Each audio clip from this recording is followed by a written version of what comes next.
As for UConn, time and time again in this game, when they had prime opportunities to put the game away, Jordan Hawkins misses a point-blank three.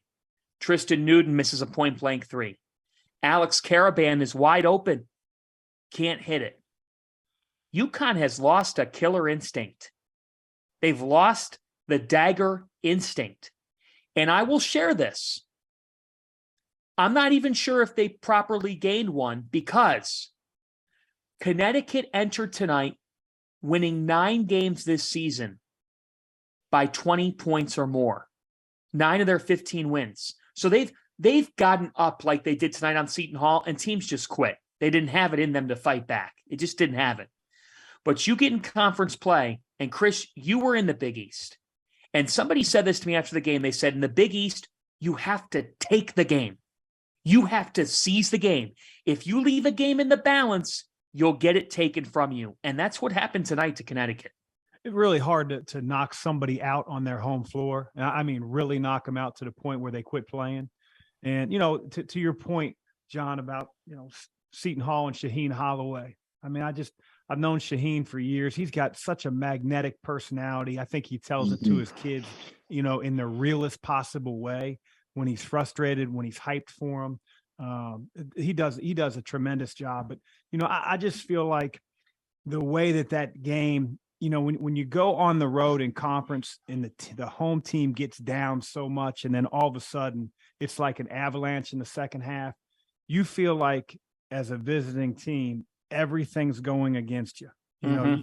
Every loose ball is going to hit the wrong person's knee and foot and go to the other team, go to the home team. And, they just couldn't get out of their own way down the stretch, and, give Seton Hall a lot of credit. They made the plays, but that environment, even if you only have 3,000-4,000 fans, when a deficit is made up that much, it's just a lot of momentum.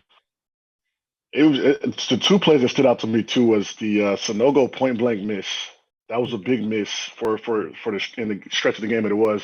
And then the Klingon, when he rushed the layup, and he could have just took his time. Those were 2 like deflating plays. And they're combined tonight, I think 9 for 22. That doesn't look as bad on paper, but they were point blank shots that these guys were missing. They were trying to feed Sanogo, and it was just a tough game for them. And you wonder, the Huskies had the target on their back, and now all of a sudden teams are like, oh, UConn's coming to town. Let me get a little extra rest. Hey, let's practice a little harder. We got the big boys coming in. So they've got to learn how to handle that prosperity. There's a few teams in the country that are going to have to learn how to handle prosperity because, a TCU, a team that, got a little love, and now they're kind of falling down a little bit. So they're going to have to figure it out. Now, lost 5 of 6. I wouldn't be willing to bet next game they're going to come out fiery and ready to go. Yeah, they're going to need to. Their Big East season is, it's right here. They got to be careful that they don't lose it. And that was a hell of an effort by Seton Hall. Yeah, it really was. A thought on UConn here, big picture, because they've lost 5 of 6. And if you're looking at Connecticut and how they're playing, where do you go from here?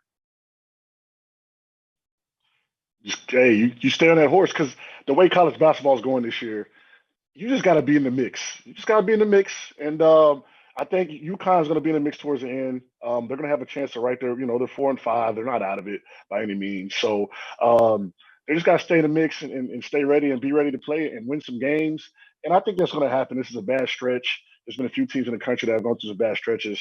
So you just got to keep playing. I personally think Sanogo in the post needs to slow down, or not slow down, go a little faster, and Klingon needs to slow down. They got to do the opposite. I just felt like today Sanogo was a little too methodical. He still made a quick, hard move, and then Klingon, I felt like he was down there rushing. So if they're going to be going through those guys, they've got to be a little more efficient, especially with today's game with all the 3-pointers, and the pace.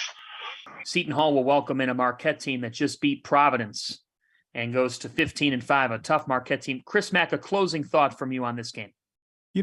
Obviously the guys for Seton Hall are going to be feeling really good about themselves. If I'm Shaheen Holloway, John, I think the first thing I do is I show them something that happened at the end of the game that probably everybody feels is inconsequential. And Defo goes to the free throw line. They're up 1. There's 1.9 second announcers are talking about, hey, he should miss it on purpose because UConn doesn't have any timeouts, which is probably a good strategy. He misses it. I don't know if he missed it on purpose, tried to make it, whatever. But there was a Seton Hall teammate of his that was going over the back of the UConn player. And obviously your kids are in a great mood and tell them that, hey, that could have been soured for in that situation ever again before. You can't foul 90 feet from the basket going after the offensive rebound. That could have easily been called over the back. And how had you felt if you were Seton Hall watching UConn go to the other end and make 2 to win the game? That easily could have happened. So again, you can always learn even when you win. A lot of times teams are in a great mood when you have that film session the next day.